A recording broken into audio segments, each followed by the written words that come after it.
I'm happy to be here and defend my thesis, which is a study on the hyoid bone and its position as it relates to myofascial pain. I want everybody to take their finger and find their Adam's apple in front of their throat.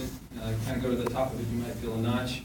If you go up another centimeter, push in, you might feel another bony prominence. You might have to tilt your chin down or up to find it. For males, it may be easier. That is your hyoid bone.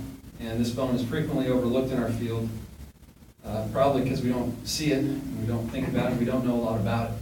But if we took time to understand this bone, we'd come to realize that it's very intimately involved in many of the very important oral functions we deal with every day. The hyoid bone is located about the level of the third cervical vertebrae, floating between the mandible and the hyoid bone. This is a close-up of the hyoid showing some of the attachments, adjacent structures, letting us know that there's a lot going on here. Hyoid bone is important because it has a unique relationship to the other structures. It is the only bone isolated from the rest of the skeleton in that it does not articulate with any other bone. And as such, its position is completely decided by the resultant force vectors of the muscles, ligaments, and fascial attachments. It is the connection between oral and vertebral function and acts as the coordination center, as an anchor in the throat, allowing movement of the head, neck, and shoulder girdle.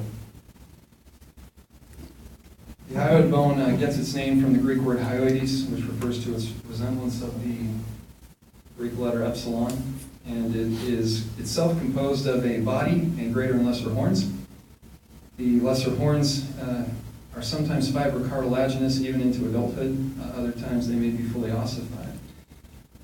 The hyoid bone has many muscle attachments. The count, I believe, is 20 at the moment. 20 muscle attachments that connect it to the skull, the mandible, the tongue, the thyroid cartilage, the manubrium, and even as far back as the scapula, shoulder blade.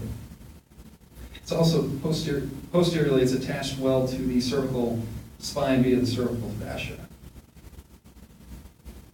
The hyoid bone develops from pharyngeal arches 2 and 3, you see here on the left.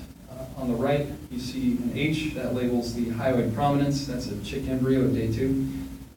The greater wings, or the greater horns of the hyoid bone develop from pharyngeal arch 3, the lesser horns from pharyngeal arch 2. As far as the body of the hyoid bone is concerned, it may develop from pharyngeal arches 2 and 3, although some studies suggest that it may develop from the hypobranchial eminence of the posterior tongue. Hyoid bone is sometimes called the tongue bone because it is a bony attachment for the tongue.